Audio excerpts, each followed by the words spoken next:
Leo nataka nipate majibu kutoka kwako. Naomba utuandikie hapo kwenye comment section, au kwa wale ambao wapo kwenye group letu la WhatsApp la Team Russia wanaweza pia katuambia kule.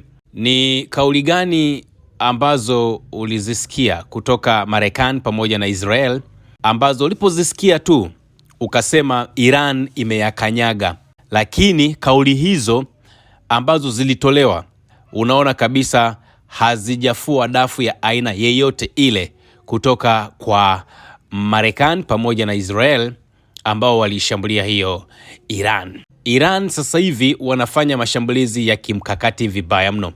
Mnakumbuka niliwaambia kuna story ambayo nitawaletea hapa, nimewaandalia makala nzuri ambayo itakuwa ina athari kubwa sana kwa dunia. Iko hapa.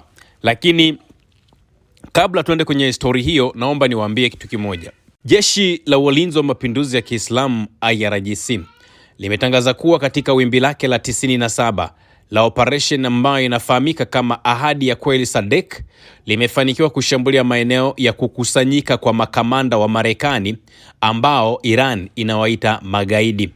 Kwa mujibu wa taarifa ambayo imetolewa na kitengo cha uhusiano wa umma ya IRGC, wamesema kwenye operation kubwa ambayo imehusisha makombora na ndege zisizokuwa na rubani, vikosi vya majini vya IRGC vimeendesha wimbi la 97 la Operation Ahadi ya Kweli ambayo wameipa jina la SADC, wakitoa heshima kwa jina la Qasim Elbin Al-Hassan IS na kuwapongeza wafanyakazi wote wa sekta ya nishati, hususan kampuni ya Tavanel. Katika operation hiyo, malengo kadhaa muhimu ya Marekani na Israel pamoja na maslahi yao katika Ghuba ya Uajemi na maeneo ya jirani yameshambuliwa na kuharibiwa vibaya mno. Kituo cha mkusanyiko wa makamanda na maafisa wa Marekani kilichokuwa katika eneo la siri karibu na kambi ya majini ya Mohammed Al Ahmad nchini Kuwait kimeharibiwa kwa kutumia makombora ya masafa marefu ballistic missile pamoja na idadi kubwa ya droni za kivita. Uwepo wa magari mengi ya wagonjwa katika eneo hilo umeashiria kuwa kulikuwa kuna idadi kubwa ya majeruhi. Lakini pia kwa mujibu wa taarifa katika shambulio la awali IRGC nchini UAE dhidi ya kituo cha wakufunzi na maafisa wa jeshi la Marekani, watu 25 wameripotiwa kuuawa na wengine kujeruhiwa. Katika mwendelezo wa operation hiyo, meli ya Israel inayojulikana kwa jina la King Daw Star ilipigwa kwa usahihi na kombora la baharini aina ya Qadr cruise missile katika mkondo wa bahari ya Jabal Al nchini UAE. Kwa sasa meli hiyo imeripotiwa kuwaka moto. Katika saa 24 ambazo zimepita, IRGC imeendelea kudhibiti kwa karibu mlango wa kimkakati wa bahari ya Hormuz. Baadhi ya meli zilizokuwa zikiingia na kutoka zilizuiliwa kutokana na kukosa vibali vya usafiri na kuelekezwa kusimama katika maeneo ya kusubiri upande wa mashariki na magharibi mwa mlango huo wa Strait of Hormuz. IRGC imewashauri mabaharia wa meli za mafuta na biashara katika Ghuba ya Uajemi na bahari ya Oman kupuuza taarifa ambazo sio sahihi, kulinda usalama wao iwapo kuna ulazima wawasiliane na vituo vya IRGC kupitia njia ya kimataifa mawasiliano channel namba 16. Mtakumbuka Marekani iliwatangazia washirika wake kwamba sasa wanaweza kupita kwenye mlango huo wa Hormuz, na badala yake IRGC imeambia wapuuze taarifa hizo.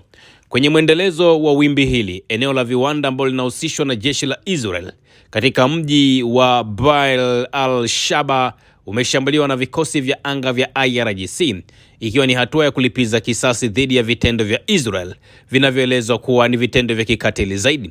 Lakini pia tumeona waziri mkuu wa Israel bwana Benjamin Netanyahu amelalamika vibaya mno kwamba Iran imefanya mashambulizi pasipo kuheshimu siku ya Pasaka ambayo ni siku muhimu sana kwa waumini wa dini ya Kikristo.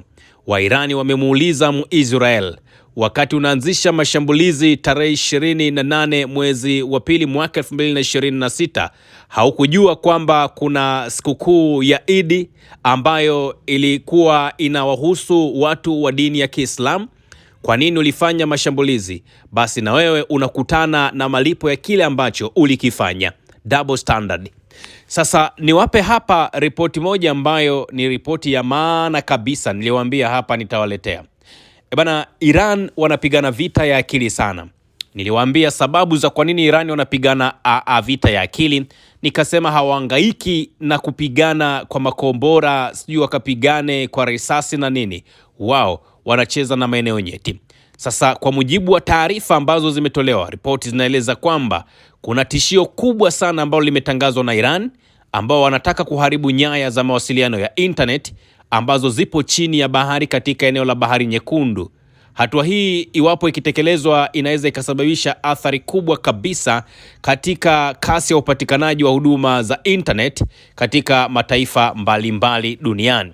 Hawa ndio Waajemi, hawa ndio wa Iran ambao wanataka kutengeneza tukio jingine kabisa.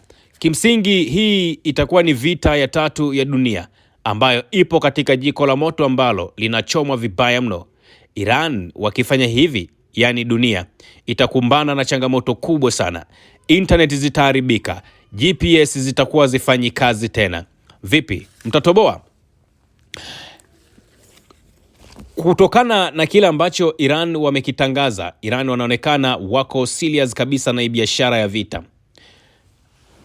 Iran kama watafanya mpango huo, itakuwa ni moja kati ya tishio la hatari zaidi, si kwa nchi za Mashariki ya Kati bali duniani, kwa sababu uwezekano wa tukio hili unaweza ukatokana na uwepo wa miundombinu hiyo nyeti katika eneo husika. Kuna watu wakawa wanajiuliza, Iran ana jeuri gani ya kusema ana mpango wa kukata kabisa hizo nyaya? Iko hivi, miongoni mwa yale ambayo yapo katika dunia hii ni kwamba lazima watu wafahamu Iran ni moja kati ya taifa ambalo limeendelea zaidi duniani. Internet ambayo tunaitumia, 77% ya mawasiliano yote duniani ya internet, ikiwemo huduma muhimu za teknolojia ya akili bandia zinazoungwa mkono na makampuni makubwa kama Amazon, Microsoft na Google, zote zinatoka Iran. Kwa mujibu wa taarifa ni kwamba kama nyaya hizo ni kweli Iran itazikata, athari zake hazitakuwa za muda mfupi, bali zinaweza zikadumu kwa muda mrefu zaidi, jambo ambalo litasababisha kukatika kwa huduma za internet kwa muda mrefu katika maeneo mengi duniani. Moja ya watu ambao wamezungumzia jambo hilo ni Sang-Hoon Lee, ambaye anadaiwa kuwa na kiwango cha juu sana cha akili duniani. Anasema kuwa alitoa onyo hatari siku ya 18 tu kabla ya vitisho hivyo kuibuka wazi. Akasisitiza kuwa nyaya hizo huwa zinabeba 95% ya mawasiliano ya internet duniani kupitia eneo la mlango wa Hormuz. Hivyo kuharibu kwake kunaweza kukawa kuna athari kubwa zaidi ambazo zipo duniani. Yani niliwaambia duniani hapa internet tunayoitumia zaidi ya 17% inatoka kule Iran, lakini 95% ya hizo 17% ambazo zinatoka Iran basi huwa zinapita katika mlango wa Strait of Hormuz. Sasa nyaya za Bahari Nyekundu zina umuhimu gani? Ngoja tulifafanue kidogo. Chini ya maji ya Bahari Nyekundu kuna mtandao mkubwa wa nyaya za nyuzi ambazo ni za mwanga, zinafahamika kama fiber optic, ambao unaunganisha mabara kama Asia, Ulaya na Mashariki ya Kati. Inakadiriwa kuwa nyaya hizi huwa zinabeba takribani 30% ya mawasiliano ya internet katika ukanda huo wa mataifa niliyokutajia. Nyaya hizi ndio msingi wa huduma nyingi muhimu za kidigitali, ikiwemo miamala ya kifedha, huduma za cloud computing, barua pepe, simu za video, hata mifumo ya akili mnemba, akili bandia AI. Hivyo kuharibiwa kwake hakutaathiri tu mitandao ya kijamii, bali pia uchumi wa kidigitali ambao dunia sasa hivi ina run digital economy. India ni miongoni mwa nchi ambazo zinaweza kuathirika kwa kiwango kikubwa kama nyaya hizo zitaharibiwa. Njia za nyaya hizo hupita katika vituo vya kupokea mawasiliano vilivyopo Oman, Falme za Kiarabu, Qatar, Bahrain, Kuwait, Iraq, Pakistan, India na Saudi Arabia, nchi nyingi zikiwa karibu katika eneo la mgogoro. Mataifa yote ambayo nimekutajia hayo yote yapo kwenye mateso ya Iran. Kutokana na India kuwa miongoni mwa watumiaji wakubwa wa internet duniani, usumbufu wowote katika nyaya hizo unaweza kuathiri moja kwa moja kasi ya internet, ufanisi wa huduma za anga pamoja na shughuli za kibiashara, hasa biashara ya kidigitali. Aidha, kutokana na utegemezi mkubwa wa India katika malipo ya kidigitali na teknolojia za kisasa kama akili bandia katika kutoa huduma kwa muda mrefu inaweza kusababisha madhara makubwa zaidi ya uchumi wa bara hilo la Asia, lakini pia taifa la India. Kampuni ya Ufaransa ya Alcatel Submarine Network inayomilikiwa na serikali ambayo inahusika na uwekaji wa nyaya hizo tayari ilitoa taarifa ya tahadhari kwa wateja wake kuhusu uwezekano wa kusitishwa kwa huduma kwa maana ya zile force majeure.